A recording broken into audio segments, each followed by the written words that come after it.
Welcome back to the channel and welcome back to Dom Picks, this time NFL edition. We got a lot to get into, so let's get right into the video. Let's start off with the Ben Johnson Bowl as the Chicago Bears travel to Detroit to take on the Lions. This is a must-win game for both sides.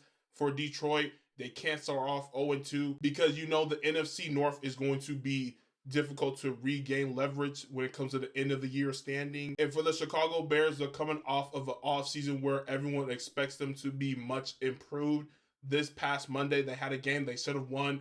If they start off 0-2, there's going to be some questions and a little bit of uneasiness out there in Chicago. As funny as it would be to see Ben Johnson get his first win as a head coach in Detroit, I'm going to take the Lions in this game. I believe after a lackluster week 1 performance, both sides of the field step up, and we see why this Lions team has a chance to reach the Super Bowl. Next up, we got the Jaguars at the Bengals. I'm intrigued by this matchup because we could potentially see Travis Hunter opposite of Jamar Chase. There was a report earlier in the week that we could see an uptick in defensive snaps from Hunter. So if we see this matchup, you know it's going to be big time. With that being said, I'm going to take Cincy to win this game. I believe even though they got off to yet another slow start this week against an easier Jaguars defense, the offense should be able to find its footing. Next up, we got New England at Miami. This is a game where the Dolphins need to have some form of redemption. Their offense looked out of sorts last week, and their defense, well, the secondary isn't healthy. And although they have a pretty respectable pass rush, this defense obviously is going to struggle when you don't have the healthy players in the secondary. So I'm intrigued to see whether or not the Dolphins can overcome that and whether or not they look motivated. After getting spanked by the Indianapolis Colts, I'm expecting them to come out this week and be motivated. And on the opposite side, I'm expecting Vrabel and his team to be much better. I thought they were a bit underwhelming last week. They couldn't get the running game going. Trevon Henderson, for all my fantasy players, was a bit of a bust last week. Going up against this Miami defense, there's a chance for them to have that bounce back. I'm going to lean with the New England Patriots to pull out this win. Drake May has the playmakers in this one to take full advantage of a depleted Miami secondary. Rams at the Titans. This is an easy one. Give me the Rams. I love what I saw from Cam Ward last week in his debut, but with his playmakers not making plays for him, dropping some easy catchable balls, along with that offense not really being in sync, I believe this young, talented Rams defense is going to take full advantage. Next up in the slate, we have an AFC North rivalry reignited. The Cleveland Browns travel out to Baltimore to take on the Ravens. The Ravens in some ways need this game. They should be 1-0 to start off the season, but yet again, that defense and the problems in the secondary rear this ugly head once again. They have to be better moving forward. When it comes to my Dom pick, I'm a bit hesitant because I remember last year the Browns pulled off an upset on the Baltimore Ravens. However, I'm going to stick with my guts. I'm going to roll with Lamar Jackson, King Henry, and the Baltimore Ravens to bounce back after a disappointing week 1 performance. Giants at the Cowboys. This game has been talked about so heavily because the conversation in New York is, should Jackson Dart get the start?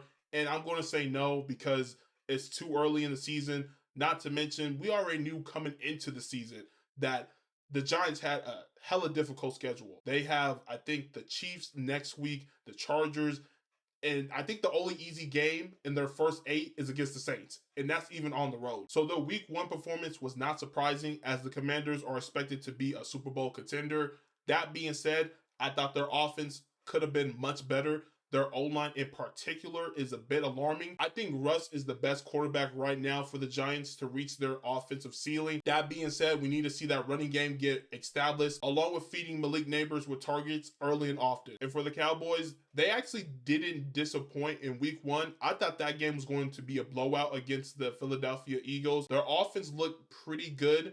Their run game after that weather delay was hit or miss. Before that, I felt they had some momentum and they had a rhythm. This one going up against the Giants defense, that front 7 is really good. But luckily for the Cowboys, they have a pretty good offensive line. So that's going to be an intriguing matchup to watch. I'm going to take the Dallas Cowboys in this game. I trust their offense more. And I believe being at home, we'll see that defense make some more plays. 49ers at the Saints. And we just got the news recently that Brock Purdy is more than likely going to miss 2 to 5 weeks, dealing with that toe and shoulder injury. This is a matchup where I don't feel the injuries can impact their ability to win. That being said, This might be a closer game. However, I'm going to roll with the 49ers. I trust Mac Jones more so than I do the starting quarterback out in New Orleans. Next up, we got the Seahawks at the Steelers in a bit of a revenge game opportunity for DK Metcalf. This is going to be a must win in some ways for Seattle. And I'm saying that because I'm a fan of the Seahawks. Not to mention their offense last week did not look good. Our defense, however, looked really good. I love how we were able to get takeaways. We're going to need that going up against a Steelers offense that looks definitely more improved. And regarding that Steelers offense, the O-line is still a work in progress. Seattle's pass rush should be able to get after Aaron Rodgers. However, with my Dom pick, I'm going to roll with the Pittsburgh Steelers. I think their defense is going to be much better, especially if Seattle can get the running game going. And I do want to highlight that if our offense struggled against a rebuilding 49ers defense, what chance do we have against a Steelers defense that coming into the year came in with a ton of expectations? Bills at the Jets. Back in my week 1 reaction, I mentioned how I was very impressed by Justin Fields. Moving forward, I want to see him do it consistently. And this is a perfect opportunity going up against the current reigning MVP in Josh Allen. If Fields can have his team in a one-score game against the Buffalo Bills down to the wire, a team where we expected them to be the definitive winners of the AFC East, I will be very impressed. However, I'm going to take the Buffalo Bills. Although we got some news about Ed Oliver being in a walking boot, I trust that this defense should be able to hold its weight. Now let's get into the afternoon slate of games. Let's start off with the Panthers at the Cardinals. Give me Arizona. I believe that front seven for the Cardinals will be able to get after this offensive line and Bryce Young all game long. The Denver Broncos at the Indianapolis Colts. Bo Nix going up against the resurging Daniel Jones. There's no denying that Danny Dimes definitely impressed. He looked good. However, that came at the expense of a depleted Miami Dolphins secondary. Going up against this tough, stingy Broncos defense, I believe that's going to change. It's going to be a much difficult matchup. As for the Broncos, my concern about their offense was legitimate as they struggled. To be fair, they went up against a stingy defense in Tennessee. That being said, I didn't like that they struggled to move the ball on top of some bad turnovers from Bo Nix. The matchup against the Indianapolis Colts defense isn't much of a cakewalk either. However, I'm going to roll with them because I believe that defense is going to carry them, along with Sean Payton finding a way for Bo Nix in this offense to find a rhythm and move the ball more easily. And next up, we got a Super Bowl rematch. The defending world champs, the Philadelphia Eagles, taking on the Kansas City Chiefs. Let's dive into this one. Started off with the Eagles. I was not impressed with the fact that Jalen Carter got himself ejected from the game. He has to be better than that moving forward because coming off of a Super Bowl run, there should be some level of maturity. Outside of the Jalen Carter nonsense, I was more concerned about that Eagles pass rush than their inability to pass the ball offensively. Let me get into the pass rush first. They added Sedarius Smith. That was a necessary addition because there wasn't a consistent pass rush as we're accustomed to seeing from the Eagles. Going up against KC, who we still have some question marks about their O-line. Will the Eagles be able to find pressure, much like how they did back in the Super Bowl? And getting back to that Eagles passing game, which it seems we talk about it almost every week now, they have to be a little bit better. Let's also not forget that they do have a new OC. They have to have some time to adjust to his play calling and his philosophies. But you have to get A.J. Brown and Devontae Smith more involved. This week, I like the matchup for the Eagles passing game to have a bounce back performance. Outside of Trent McDuffie, that secondary in KC is very suspect. This is an opportunity for Jalen Hurts in that passing game to get reignited. Flipping over to the Chiefs, I can't imagine a world where they start off 0-2. So in many ways, this might be a must-win game for them. At the time of this recording, we don't have an injury designation for Xavier Worthy.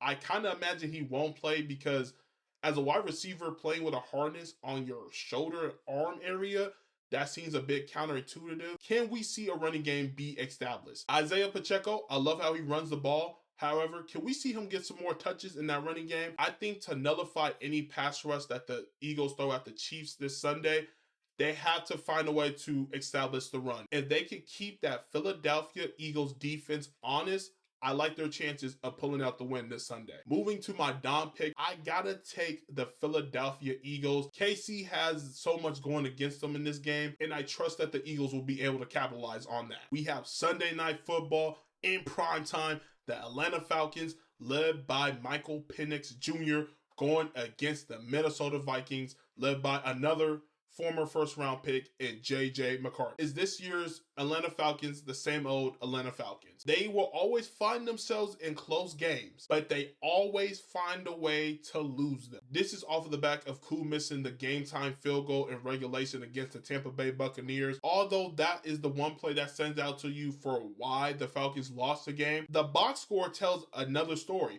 because Atlanta dominated the time of possession. They ran more plays than the Buccaneers, yet they still found a way to lose the game. Moving forward, if the Falcons want to be in the postseason, they got to win these one-score games. This week in primetime, the Atlanta Falcons can prove us all wrong. They can go out on the road and defeat a Minnesota team who I expect to be in the postseason. And speaking of the Vikings, let's talk about J.J. McCarthy's debut this past Monday. It was a bit rough to see the first, 3 quarters, but when it mattered most and it was winning time, McCarthy stepped up and he delivered. I'm curious to see how O'Connell is going to find a way to get McCarthy to play how he did in the fourth quarter throughout in the game. The opportunity for sure is going to be there. This Falcons defense isn't necessarily scary. I think they're decent, but Minnesota should be able to move the ball against them. I want to see Justin Jefferson get more involvement. J.J. McCarthy needs to make sure he gets his best receiver involved in the game early and often. My Dom pick for Sunday Night Football, I'm going to rock with the Minnesota Vikings. I like Minnesota's defense and special teams unit. They were the reason why they were still in the game and why they ultimately were able to pull off the comeback. And in this game where I'm concerned about whether or not Atlanta could get over the hump in close games, I'm going to give the edge to the Vikings in that regard. On to the doubleheader for Monday. Let's start off with the Buccaneers at the Texans game. In a bit of a surprise, I'm going to take the Texans. I'm a bit concerned for Baker Mayfield in that offense because they didn't look as strong as they did last year with Leon Cohen. I wonder if they're still adjusting to life without him. That defense, in particular the pass rush, they can get after Baker and make it difficult for him to deliver the ball to his playmakers. Also, I wasn't too thrilled with that pass rush from Tampa.